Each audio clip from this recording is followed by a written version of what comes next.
ધોરાજીના જૂનાગઢ રોડનો માર્ગ બંધ કરી જમનાવર રોડ પરથી કેનાલ તરફથી જૂનાગઢ કે સોમનાથ તરફ જવા માટે રસ્તો ડાયવર્ઝન કરવામાં આવ્યો છે, કારણ કે ધોરાજી જૂનાગઢ રોડ આવેલ રેલવે ફાટક મુક્ત પુલની કામગીરી ચાલુ છે. તેને લઈને જૂનાગઢ અને સોમનાથ તરફ જવા માટે જમનાવર રોડ અને કેનાલ તરફથી હજારોની સંખ્યામાં વાહનો નીકળી રહ્યા છે.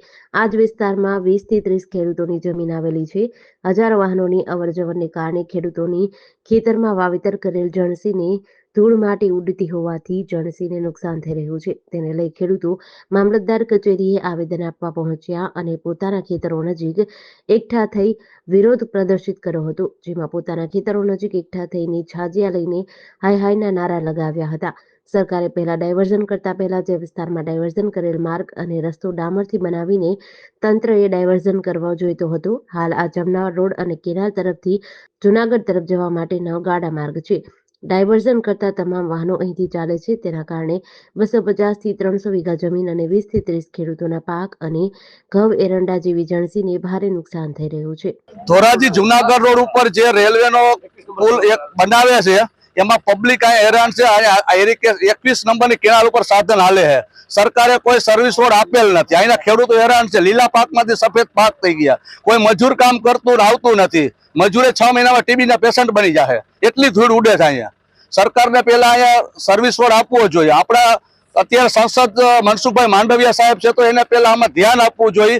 પેલા એનું તો પૂરેપૂરું ઉપજી શકે. દિલ્હી લેવલના માણસ છે, તો એને પેલા સર્વિસ રોડ કરીને ડામર રોડ કે આરસીસી નો કરાવી અને કઈક પેલા રસ્તો કરવો પડે, પછી કરો. અત્યારે પબ્લિક એટલી હેરાન છે. અત્યારે હેરાન છે ઉનાળામાં. અત્યારે 1-1 ફૂટના ખાડા થઈ ગયા છે. રફ રસ્તો છે, 8 ફૂટનો ખાલી રસ્તો. તો ચોમાસામાં ક્યાં હાલશે પબ્લિક? અમારી માંગ એ કે પેલા તો અહીંયા સર્વિસ રોડ કે ડામર પટ્ટી બનાવો, પછી ચાલુ કરાવો. મારું નામ શંકરભાઈ મકવાણા है, एक सामाजिक कार्यकर्ता हूँ। ધોરાજીની અંદર જે જુનાગઢ રોડ ઉપર રેલવે ઓવરબ્રિજ બની રહ્યું છે, તેના 2 ડાયવર્ઝન કાઢેલ છે જુનાગઢ જવા માટે, એક ફરેણી રોડ અને એક જમનાવર રોડ ઉપર. પણ આ ડાયવર્ઝનનો ભારે વાહનો દ્વારા ઉપયોગ થતો નથી અને જમનાવર રોડ પાસેથી જે કેનાલ પાસેથી જે ગાડામાં જે ખેડૂતોને ખેતરે જવા માટે જે રસ્તો છે, એનો ભારે વાહનો દ્વારા ઉપયોગ કરવામાં આવે છે, જેના કારણે જે ખેડૂતો છે તેને ત્યાં મજૂરો જતા નથી. ખેડૂતોને ત્યાં કામ કરતા હોય એને શ્વાસ લેવામાં તકલીફ પડી રહી છે. અને મુખ્ય જે ખેડૂતો 4 મહિનાની અંદર જે પોતાની મહેનતથી પાક ઉગાડે છે, એની અંદર ધૂળના થર જામી ગયા છે, જેના કારણે પૂરેપૂરો પાક નિષ્ફળ જવાની સંભાવના છે. જેથી કરી આજે અમે ડેપ્યુટી કલેક્ટર સાહેબને અમારી માંગણીઓ મૂકીને આવેદન દેવા આવ્યા છીએ અને ડેપ્યુટી કલેક્ટર ખાતે સૂત્રોચ્ચાર કરી જય જવાન જય કિસાન અને ભારત માતાની જય લઈ આજે અમારી માંગણી મૂકી છે કે તાત્કાલિક ધોરણે અમારી માંગણી સ્વીકારવામાં આવે અને ભારે વાહનો ઉપર પ્રતિબંધ મૂકવામાં આવે અથવા તાત્કાલિક ધોરણે ત્યાં ડામર રોડ બનાવવામાં આવે, જેથી કરીને આ પ્રશ્નનું નિરાકરણ થાય. જે અત્યારે પુલનું કામ ચાલુ છે રેલવે ફાટકનું, એમાં 2 ડાયવર્ઝન આપેલ છે, ફરેણી રોડ ઉપર ને જમના રોડ ઉપર.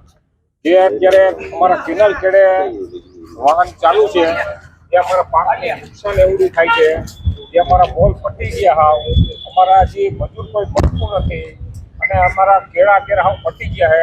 અમારી એમની માંગણી છે કે કા ડામર પટ્ટી રોડ બનાવી દઈએ, કા પછી ભારે વાહન બંધ કરાવે.